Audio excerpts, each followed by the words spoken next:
Assalamu alaikum wa rahmatullahi wa barakatuh. Abu Umama de Tajwid Academy.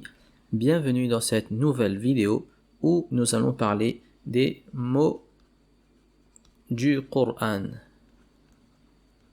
Alors déjà en premier, qu'est-ce qu'un mot? On va définir qu'est-ce qu'un mot. Un mot, selon le dictionnaire français, c'est un groupe de lettres ou une lettre, c'est possible, qui exprime une idée ou un sens.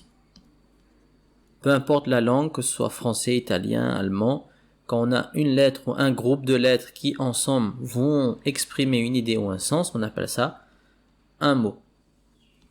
C'est pareil pour le Coran, c'est-à-dire lorsque on a dans le Coran un groupe de lettres qui expriment une idée, un sens, ce sont des mots. Deuxième chose qu'on va voir, c'est de combien de lettres est formé un mot du Coran. Alors pour avoir un mot du Coran, il faut au minimum 2 lettres. Que ces 2 lettres soient visibles et écrites, comme on a dans le Coran ma, ou bien la, ou bien zuq.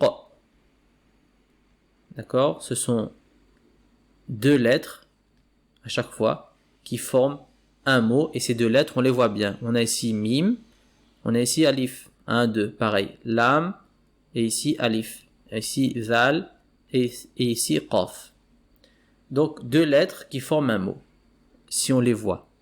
Il est possible aussi que ce soit une seule lettre qui est visible, mais le sens qu'elle expose donne plusieurs lettres. Alors je vais vous montrer un exemple, vous allez comprendre. On a dans le Coran, par exemple, au début de certaines sourates, waouh. Par exemple, wal-layli, wash-shamsi, wad-duha, etc., etc. Donc on a juste waouh. Waouh étant une seule lettre. Seulement le sens de ce waouh là, c'est ce qu'on appelle un waouh du qasam, un waouh pour prêter serment. Le sens d'un waouh comme ça veut dire je jure par.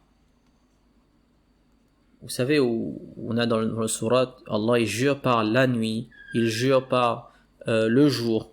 Wash-shamsi wa-duhaha wal-qamari idha talaha. À chaque fois qu'il y a un waouh, c'est une lettre mais qui exprime le fait de prêter serment. Donc ça renvoie à plusieurs lettres, c'est pour ça que ça compte quand même comme un mot dans ce cas-là.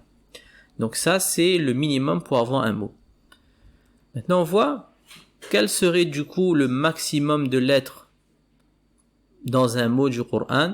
Eh bien, selon ceux qui ont fait des recherches, les mots qui sont le plus grands dans le Coran, ce sont des mots qui comportent 11 lettres en tout.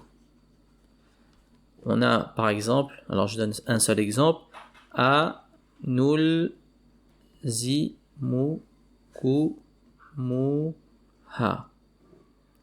Alors a, nul, zi, mu, ku, mu, ha. Anul, zi, mu, ku, mu, ha qui comporte donc 11 lettres, qui est un des plus grands mots du Coran. Maintenant, dernière partie, à savoir combien y a-t-il de mots dans le Coran. Alors déjà, il faut savoir, j'avais déjà expliqué dans une autre vidéo, que le Coran fait l'objet de tellement d'études, il est tellement décortiqué, la preuve qu'il est protégé, il est tellement décortiqué sur tous les angles, que les savants vont jusqu'à chercher le nombre de lettres, on a vu dans une précédente vidéo, et même ils ont compté le nombre de mots qu'il y a dans le Coran. Du coup, il y a 3 avis sur le nombre de mots qu'il y a dans le Coran. Il y a un avis qui dit qu'il y a 77 439 mots dans le Coran. Il y a un autre avis qui dit 77 447 mots dans le Coran. et il y a un autre avis qui dit 77 934 mots dans le Coran. Alors la question c'est pourquoi il y a 3 avis différents? La réponse est simple, j'avais déjà fait allusion à ça dans une autre vidéo. C'est que dans le Coran, on a des mots qui sont en réalité 2 mots séparés, mais que le Coran a écrit en un seul mot. Exemple, on a fi qui est un mot, ma qui est un mot. Sauf que des fois dans le Coran, ces 2 mots sont écrits ensemble. Fi, ma. D'accord? Il y a bien d'autres exemples comme ça. Donc, selon certains, ici, on va compter 2 mots, et ici, on va compter un mot. Parce que c'est écrit ensemble.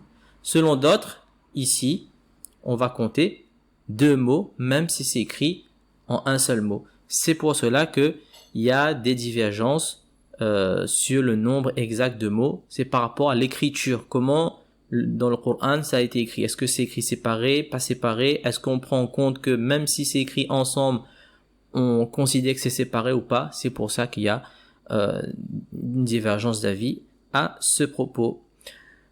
Voici donc, nous avons terminé cette vidéo. Si vous avez aimé, n'oubliez pas de partager, liker, commenter. Et si vous souhaitez commencer à apprendre la science du tajwid, un e-book gratuit est disponible en téléchargement. Vous trouverez le lien en description. Jazakumullahu khayra pour votre écoute. Wassalamu alaikum wa rahmatullahi wa barakatuh.